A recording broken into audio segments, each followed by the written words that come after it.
Halo, selamat menonton video pembelajaran dari kelompok 10. Di sini, kami akan membahas tentang psikologi remaja dan permasalahannya. Psikologi adalah ilmu yang mempelajari perilaku, mental, dan tingkah laku manusia dalam menghadapi setiap permasalahannya. Sedangkan remaja atau masa remaja, atau yang sering disebut juga dengan pubertas, merupakan peralihan dari masa anak-anak ke masa dewasa. Masa ini dibagi menjadi dua, yaitu remaja awal dan remaja akhir. Remaja awal biasanya terjadi sekitar usia 13-16 tahun, sedangkan remaja akhir terjadi pada usia 17-18 tahun. Jadi, psikologi remaja adalah bagian dari psikologi perkembangan yang secara khusus mempelajari kehidupan remaja, baik itu dalam tugas perkembangannya maupun dalam menghadapi setiap permasalahannya. Sekarang, mari kita bahas perkembangan-perkembangan penting yang dialami oleh seorang remaja. Yang pertama, perkembangan emosi. Remaja memiliki ketegangan emosi yang bersifat khas, atau disebut juga dengan badai dan topan, storm and stress, menggambarkan emosi yang tidak menentu, tidak stabil, dan meledak-ledak. Hal ini sering diwujudkan dalam bentuk cepat marah, suka gelisah, sentimen, senang, suka menyendiri, nervous, cemas, dan sebagainya. Gejala tersebut biasanya disebabkan oleh banyak faktor, seperti perubahan hormon, nutrisi, anemia, cacat tubuh, keluarga yang tidak harmonis, atau tuntutan yang sangat tinggi. Bisa juga karena banyak hambatan di rumah, misalnya karena masalah keuangan keluarga. Remaja disebut juga masa yang tidak realistis, karena mereka cenderung memandang dirinya dan orang lain sebagaimana yang diinginkan, bukan memandang secara apa adanya.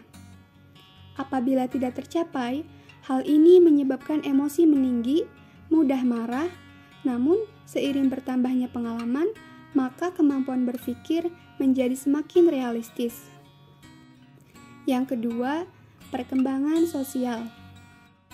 Remaja disebut juga periode mencari identitas. Mereka berusaha menunjukkan siapa diri mereka dan peranannya dalam kehidupan bermasyarakat. Pergaulan dan interaksi sosial dengan teman sebaya bertambah luas dan kompleks. Hal ini bertujuan untuk mencari bantuan emosional dalam kelompoknya. Karena keberhasilan dalam pergaulan akan menambah rasa percaya diri. Sedangkan ditolak dalam kelompok merupakan hukuman yang paling berat. Sikap yang sering ditampilkan pada proses ini yaitu kompetisi atau persaingan, konformitas atau selalu ingin sama dengan temannya, mencari perhatian, menentang otoritas, sehingga mereka sering menentang aturan dan menentang campur tangan orang dewasa. Yang ketiga, perkembangan fisik. Remaja disebut juga dengan periode perubahan, ditandai dengan perubahan fisik yang pesat, perubahan perilaku, sikap, emosi, dan minat. Pertumbuhan fisik yang cepat ini berpengaruh pada perkembangan psikososialnya, ditandai dengan mereka biasanya lebih dekat pada teman sebaya daripada keluarganya. Remaja juga dapat diharapkan memenuhi tanggung jawab sebagai orang dewasa, namun karena mereka belum memiliki pengalaman, sehingga mereka sering mengalami kegagalan. Kemudian akan menimbulkan masalah seperti frustasi atau konflik. Yang keempat, perkembangan kognisi. Remaja telah memiliki kemampuan introspeksi, yaitu kemampuan berpikir kritis tentang dirinya, serta berpikir logis terhadap hal-hal penting dalam mengambil keputusan. Ciri berpikir mereka biasanya idealis, egosentris, dan konformitas. Nah, itu tadi keempat perkembangan penting yang terjadi pada masa remaja. Dan sekarang yang akan kita bahas adalah bagaimana cara mengatasi permasalahan yang dialami oleh remaja? Yang pertama, tingkatkan agama. Dalam psikologi agama, menyatakan bahwa kehidupan beragama dalam keluarga menjadikan anak sebagai seseorang yang tahu akan kewajiban, batasan, dan tahu norma. Terkadang, remaja sudah mengerti agama, tetapi hal-hal yang dilakukannya masih saja melanggar agama. Jadi, yang harus kita lakukan adalah meningkatkan pengetahuan kita tentang agama, iman, dan juga takwa. Yang kedua, isi waktu luang bersama keluarga. Para remaja masih sama seperti anak-anak. Mereka masih membutuhkan materi, juga perhatian, dan kasih sayang. Karena alasan inilah, waktu luang yang dimiliki remaja dapat diisi dengan kegiatan bersama keluarga, seperti bercerita, bermain, dan lain-lain.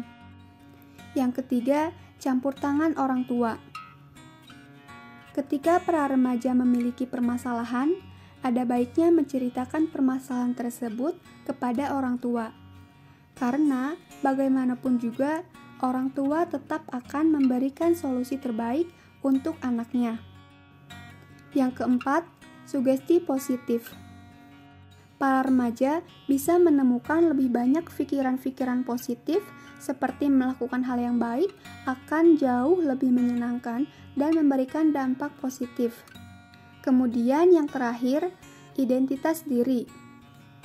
Identitas diri ini memang cukup mengganggu beberapa remaja, di mana remaja mengalami kegagalan menghadapi identitas peran dan lemahnya kontrol diri.